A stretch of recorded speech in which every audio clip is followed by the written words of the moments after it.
drive all the way to this courthouse when you could hit our other courtroom with a baseball from your office, I suppose. A long throw, it could be. Your Honors, Grant Halliday for the plaintiff below, the appellant in this case, Thomas F. Granahan, P.A., Pension and Profit Sharing Plan. This case comes to this court from a ruling on a summary judgment that determined that a complaint had been filed, a complaint alleging breach of contract had been filed outside the applicable 5-year statute of limitations. And the case revolves around a certificate of deposit, or a CD. Now, Florida statutes defines a certificate of deposit, or a CD, as an acknowledgement by a bank or an institution that a certain sum of money is on deposit and will be paid out under the terms of the certificate of deposit. And that's important to understand because in this case, $80,576.12 was deposited in this certificate of deposit on July 21st, 1994. Now, the CD itself had a 1-year term, which meant that when the CD matured on July 21st, 1995, a certain activity would occur. Either the CD would be paid out or it would have automatically renewed, which in this case is what occurred. It automatically renewed. When it automatically renewed, was there anything that went out stating that the new amount of the CD was this lesser amount rather than the original amount? The record indicates nothing went out to indicate what the amount of the CD was. And in fact, the trial court below asked a similar question. If you had a checking account or a savings account, we all know we get regular statements, which indicates what amount is in the account. But with a certificate of deposit, there was no indication that anything had changed in the original. I'll call it the Glendale CD, because Glendale was the original issuing bank. So to answer your question, there's nothing in the record. The CD had 2 provisions. It had a penalty provision and it had an automatic renewal provision. And the automatic renewal provision said that the CD would automatically renew on July 20th, 1 day before the maturity date, unless it was redeemed. In this case, it was not redeemed and the CD renewed. Well, in the interim, a new bank appears, Barnett Bank, as a successor to Glendale. And what then becomes germane to this issue is that some letters were transmitted by the trustee for the plan to Barnett Bank. The first letter was dated, I believe, July 23rd or 26th of 1995, and it basically said, I want to redeem the CD. Well, the CD had already been renewed at that stage, so the first CD, the Glendale CD, was essentially not in existence. We had a new contract. We had a new issuing bank, Barnett Bank. We had a new principal amount, and we had a new term, a new 1-year term from 1995 to 1996.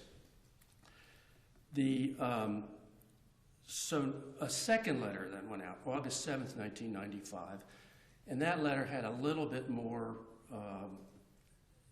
information in it. It also demanded redemption of the CD, but it also instructed the Barnett Bank president to preserve certain evidence.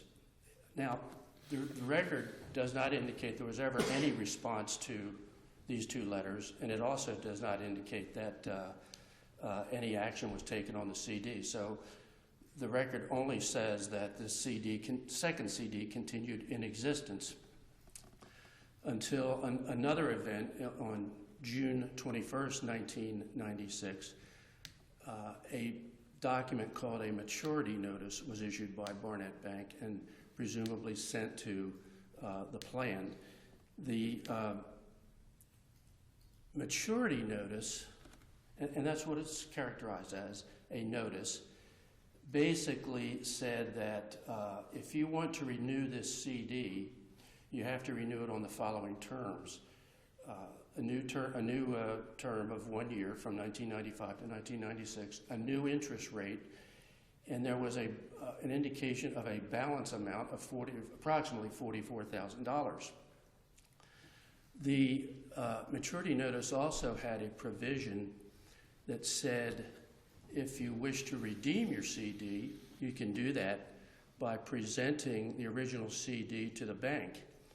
Now that created some confusion, at least insofar as how to interpret the intent of this notice, because if you look at this notice and you see this balance amount of $44,000, and then you see the redemption instructions, which says take your CD, go to the bank and present it, then what amount of money would be transferred? Would it be the face amount of the CD of $80,576 plus accumulated interest, or would it be $44,000? Well, the record, again, is devoid of any correspondence back and forth between the plan and the bank until a check or a draft is issued on July 26, I believe, 1996, and that would be in the amount of $44,000, much less than the face amount of the CD. About 5 years later, the complaint was filed, a little short of 5 years. The complaint was filed on July 13th, 2001, and we contend that was filed well within the 5-year statute for breach of contract. The bank filed a motion for summary judgment and alleged several things. That the tolling date for the breach of contract on the certificate of deposit was actually as early as the first letter that went out from the plan. I believe that was July 21st, 1995, but it could have been as late as the second letter, August 7th, 1995. The plan, the pension and profit sharing plan, contended that the tolling date was the date the check was issued, which would have been July 23rd, 1996, which would have put the complaint well within the 5-year statute. Is there anything that shows that when the bank sent out the notice that they thought there was $44,000 in it at the end of the first year, that there was any response from the plan indicating that they had disagreement with that amount? There was nothing. There was no response. And it depends on how you interpret the maturity notice. One way to interpret it would be it's simply a notice. If you want to renew your CD, you can only renew it on these terms. In other words, you can only put $44,000 and some odd change in the CD for 1 more year at a lesser amount of interest, as opposed to a statement from the bank which would say, hey, you only have $44,000 in this account, which you would expect would have prompted some response from the plan. But it didn't, and there's nothing in the record to indicate that. But even the renewal that you've explained, even if it's viewed just like you said, in other words, it was a notice that you can only put this amount for that interest, would certainly have triggered some sort of reaction by the recipient of that notice who thought they'd put $80,000 in. At least there would be some conversation, well, what about the other $36,000? Well, there would be, except for the maturity notice, I contend was somewhat confusing, because it said if you want to redeem this CD now, come to our bank with your original CD, which says $80,576.12, and presumably that's what the amount that would be paid. So it depends on how you would have interpreted that maturity notice. It's not a statement. Mm-hmm. One interpretation or one inference that arises from that maturity notice is that this is not a statement. This is only an indication that in the future, should you wish to renew, you can renew on these terms.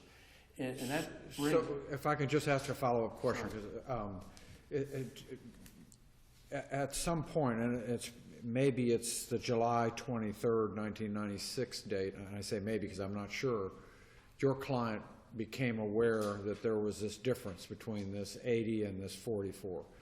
And then a pretty long period of time elapsed to July 23rd of 2001.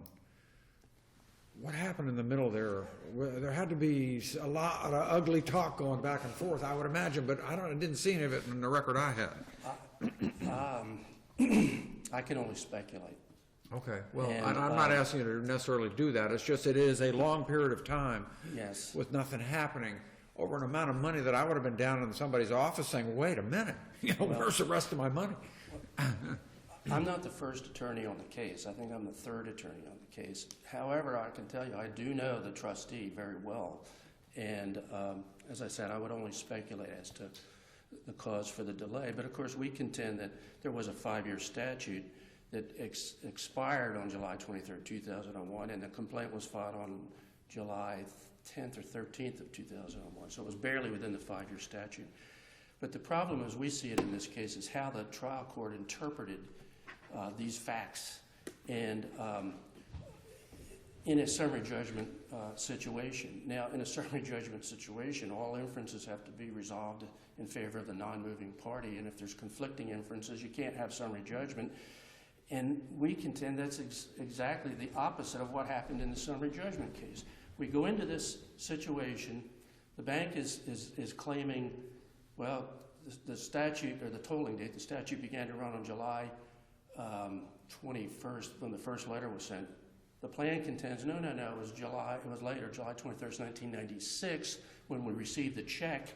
And the judge then determined, pretty much on his own, because it was not an issue, that this maturity notice meant, in fact, the bank used the term in their answer brief, he interpreted the maturity notice to mean that only $44,000 and change was in the CD. In fact, I think Judge Barton used the term, it slaps you right in the face. Well, again, we're not in a non-jury trial. We're not in a mini trial, although that hearing seemed to devolve into a mini trial. But we're in a summary judgment proceeding, and the judge shouldn't have done that. He should not have interpreted or inferred what that maturity notice meant, because what he basically said was, that's when the breach occurred.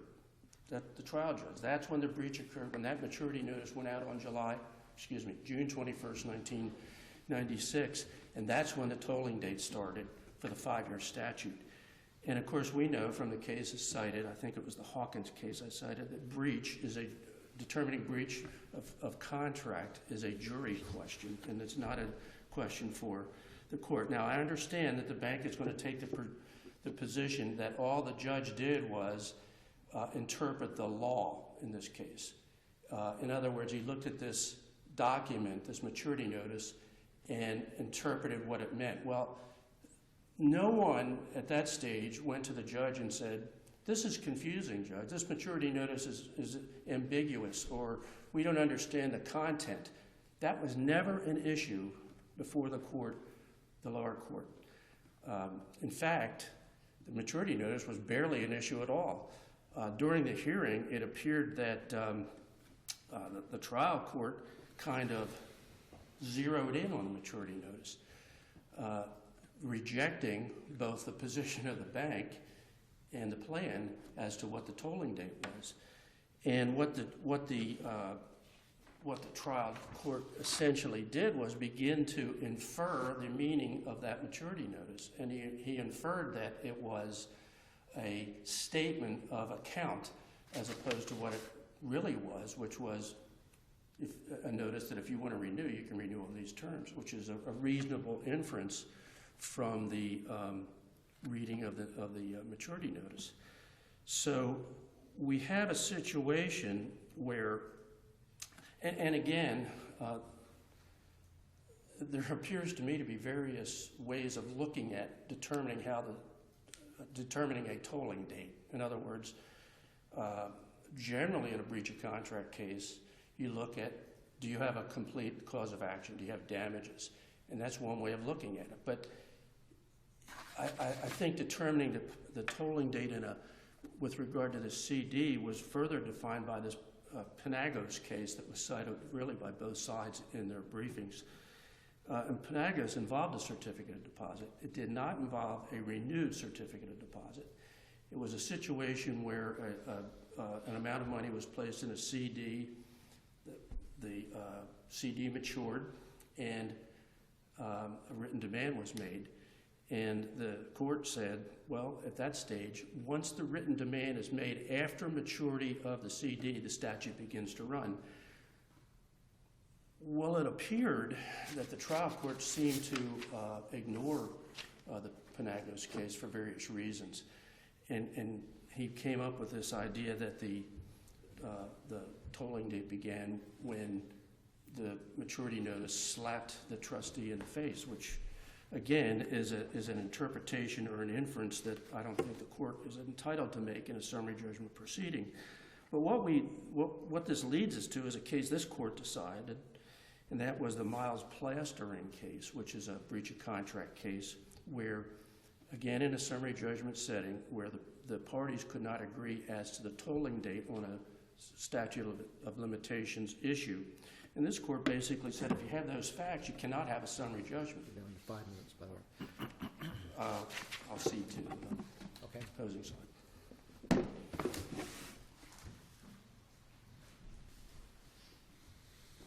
Good morning, Your Honors.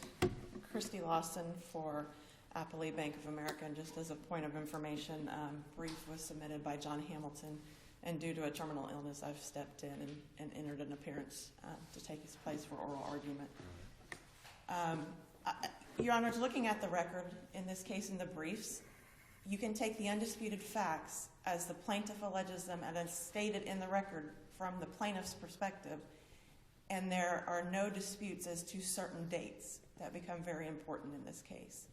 Then once you accept those dates, undisputed, providing all inferences in plaintiff's favor, it becomes a matter of law as to when the statute of limitations began to run. And that's the exact thing that the trial court did in this case. Took the undisputed facts and decided, based on that body that's undisputed, when did the statute of limitations begin to run? Is this a form of breach of contract?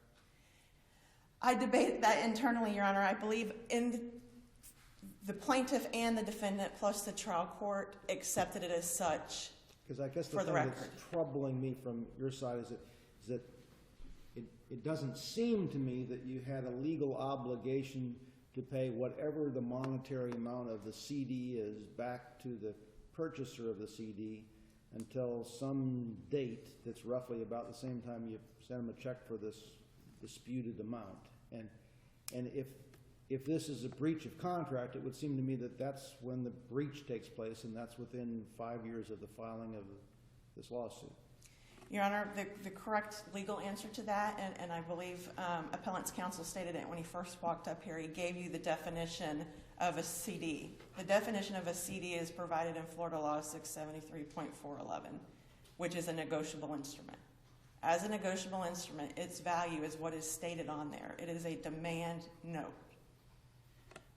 So from the perspective... And when was the plan entitled to negotiate this note? Upon purchase.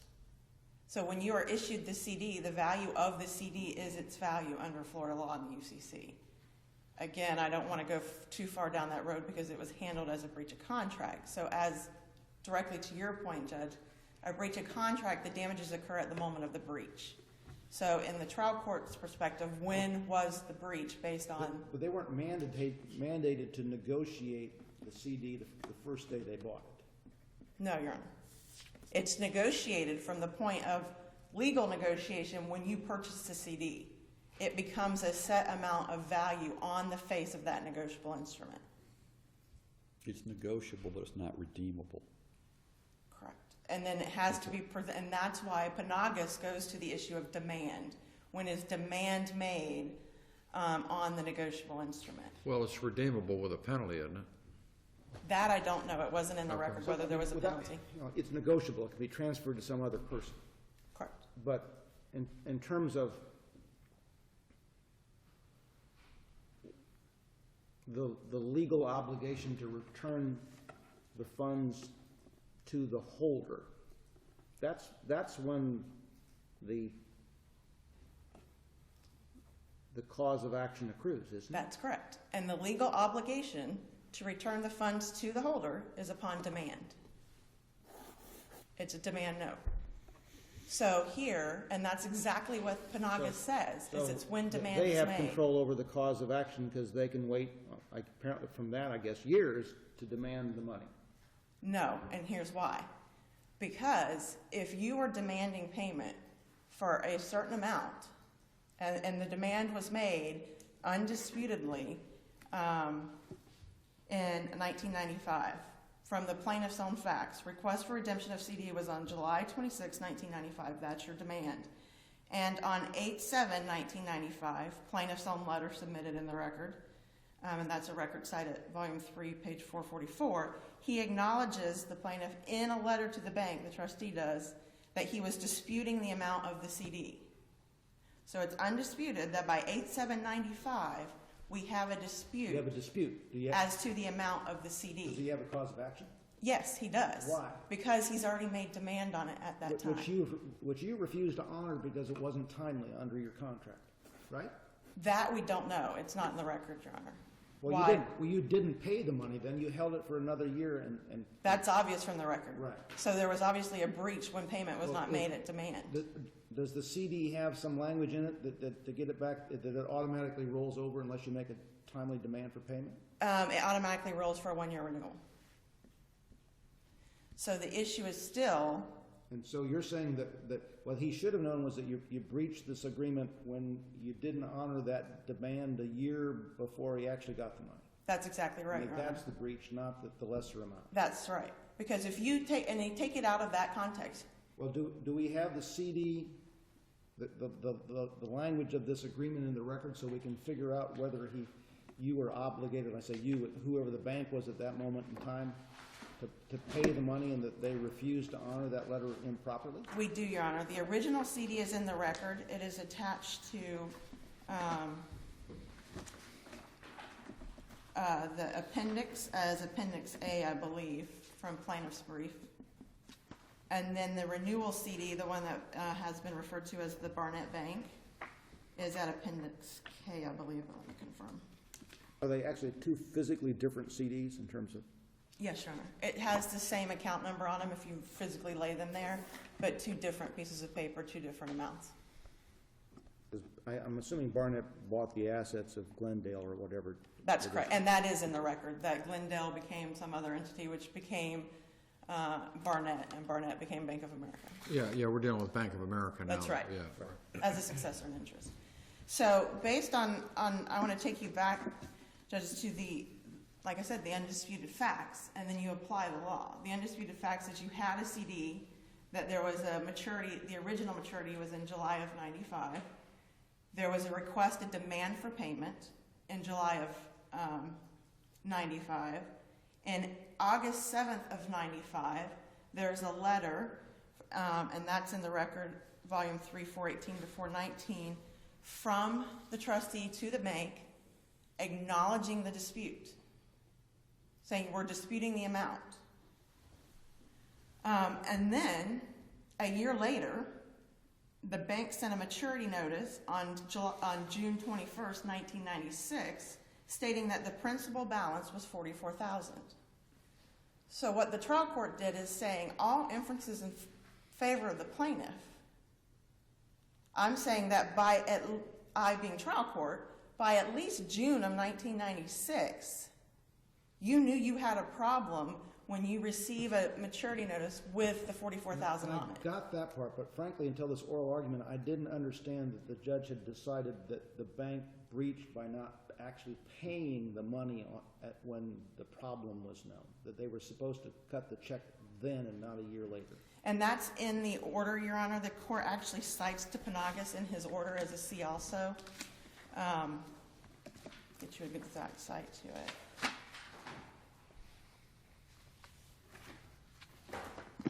And it's also in the court transcripts. There's a lot of discussion about I think it's 88 of the record. But in the court's final judgment, he says a C also to Panagas on the issue of when the cause of action accrues. That's what he cites it for. And if you look at what does Panagas hold? that, the cause of action accrues for a CD upon demand. So, akin back to your very first question to me, Judge, If you look at it as a breach of contract, Florida law is clear that your damages occur at the time of the breach. If it's even nominal, you might have additional consequential damages. So your position is that the initial bank erred in refusing that demand?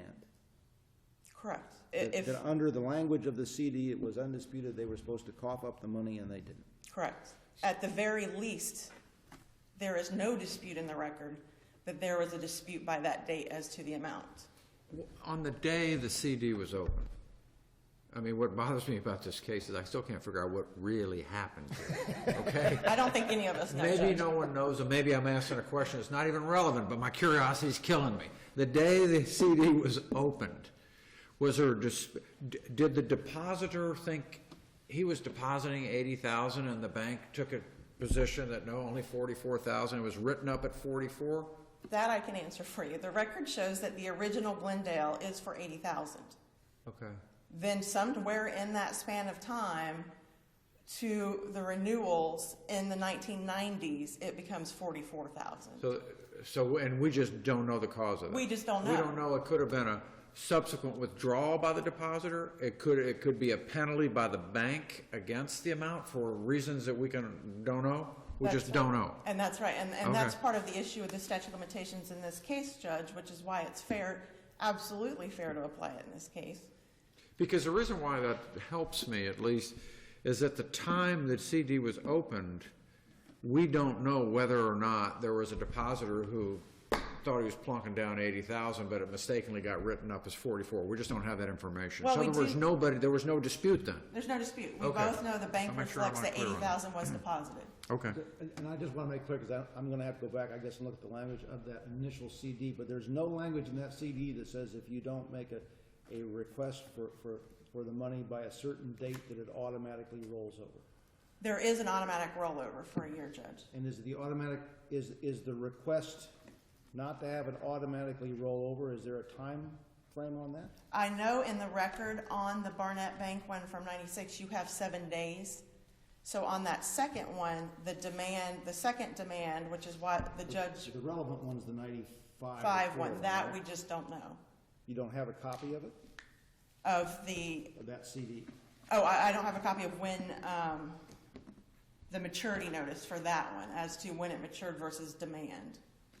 So we know without a doubt, Judge, that there was demand on 7/21/95. But you have to prove beyond issue of fact that they made a timely request for the money at the end of this first CD that the bank, for whatever reason, wrongfully failed to pay.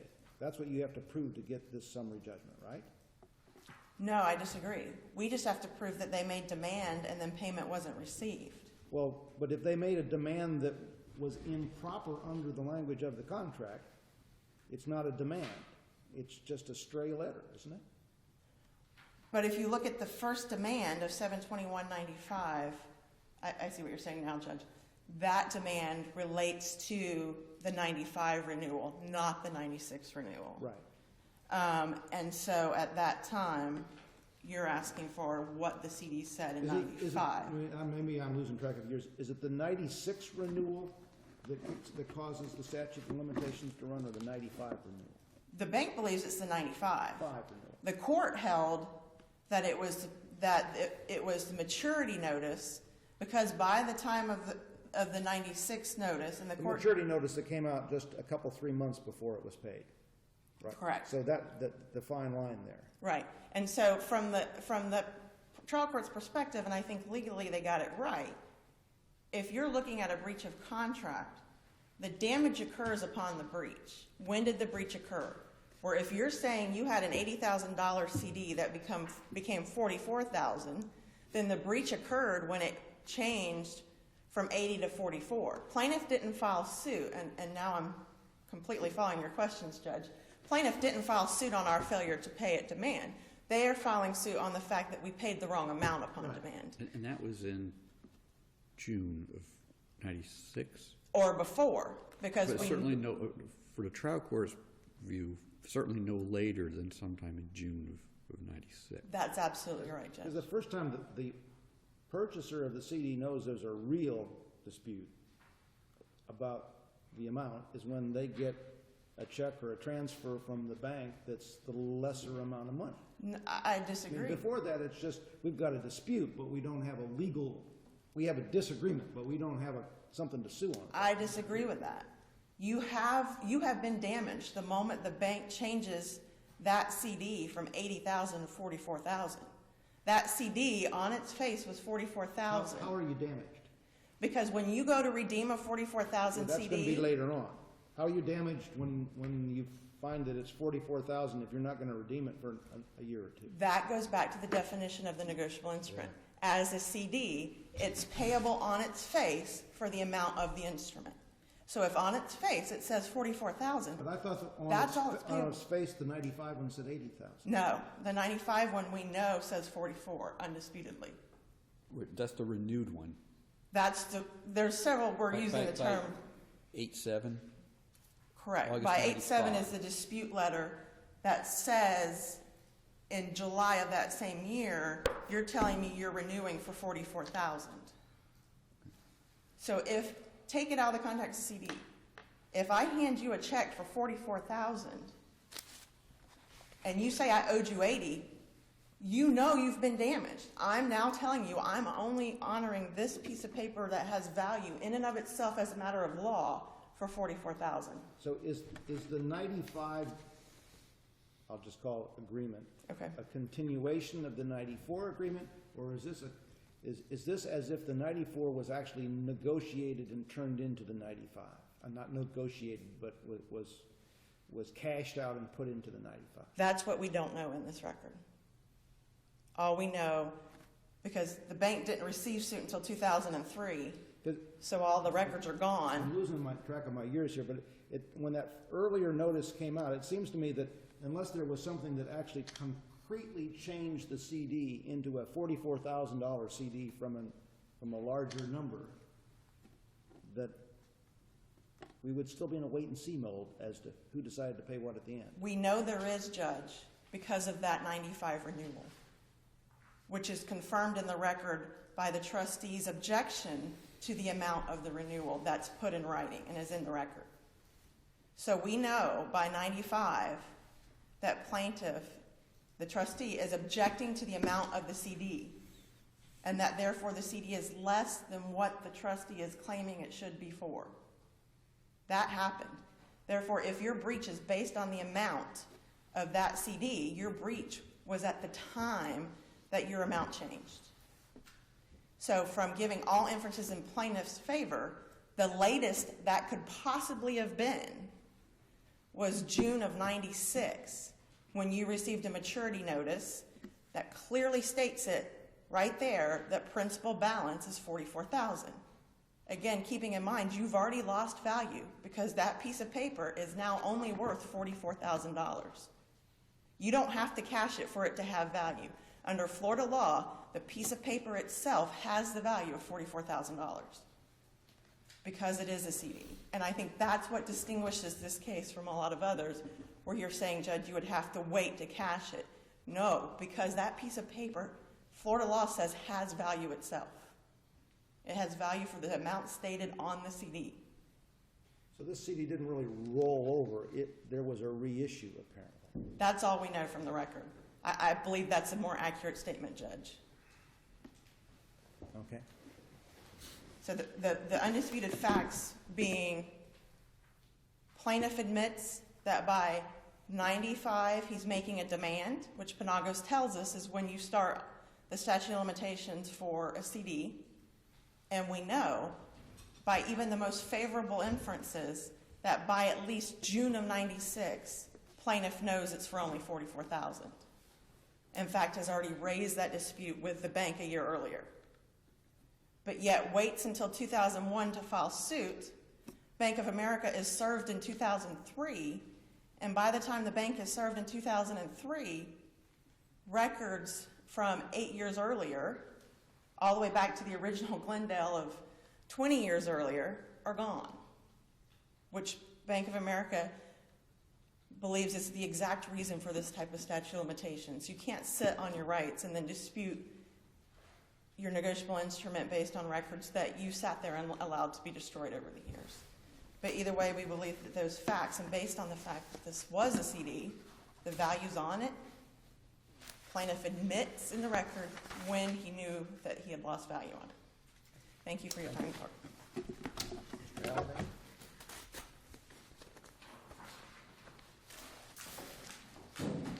Thank you, Your Honor. There are a couple things that we contend were misstated in this presentation. Number one, there is only one CD in question.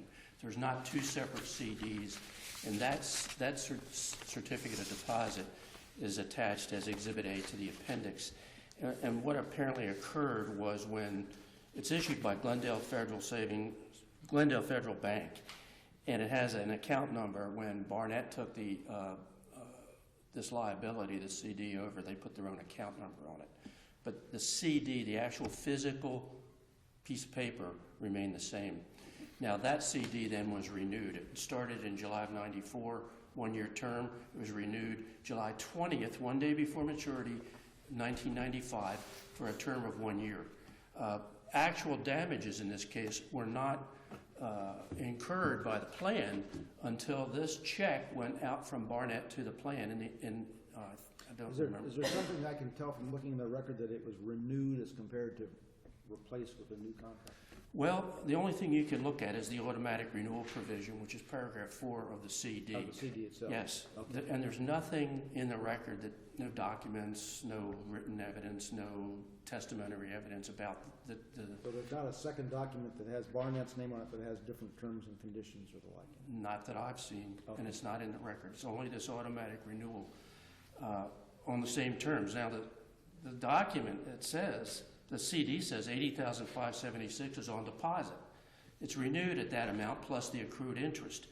There's not a CD in existence that says $44,000.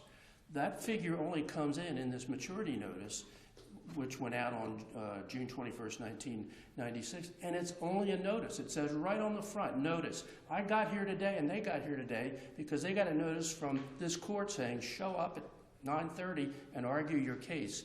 Every lawyer in this circuit, in this Hillsborough County, sends out notices of hearing, and they expect that they're going to have an opportunity to state their case, and that's what that maturity notice was. Something's going to happen in the future, and that something is you can renew this CD, but you can only renew it on the terms contained in the maturity notice. Now, the maturity notice also says... Could you tell me, Sorry. help me understand, what's your position then on Ms. Lawson's point that it's a negotiable instrument? It's negotiable only to the extent that you incur a penalty if you redeem it early.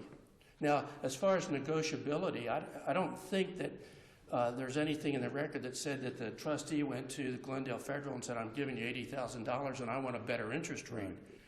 If that's what you mean by... Well, she could try to sell it to me, a third party, and I'd be paying a discount off of, I'm not sure, because you're telling me I've got one CD, so am I paying a discount off of 80 or am I paying a discount off of 40?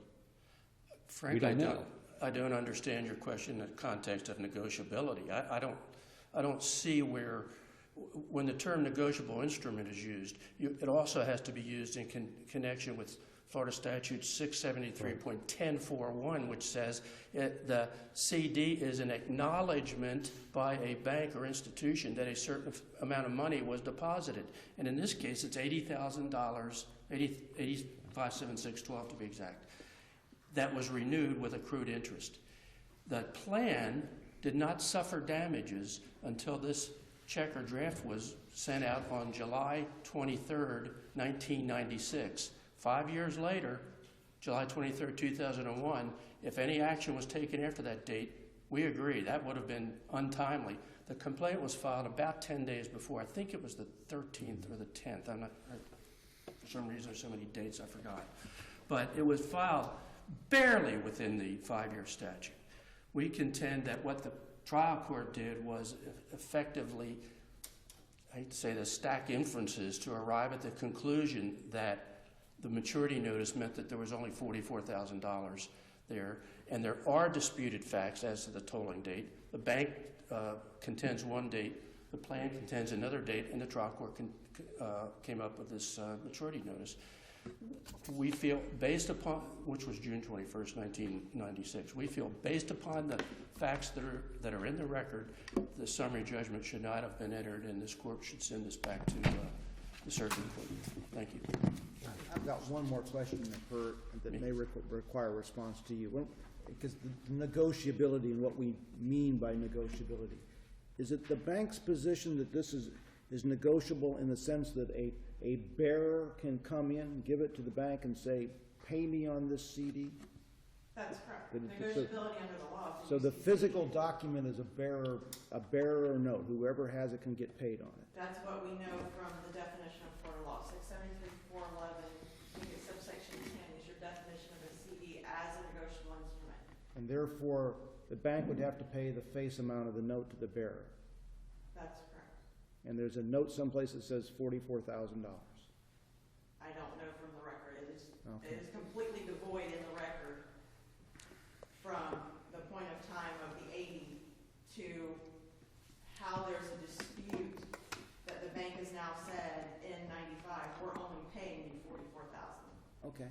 I don't know whether you need any further response. I just needed to clarify what we were meaning by negotiable here. There's only one CD Okay. in the amount of $80,000. There's not a second CD. Thank you. That concludes the docket. Thank you. Court's adjourned.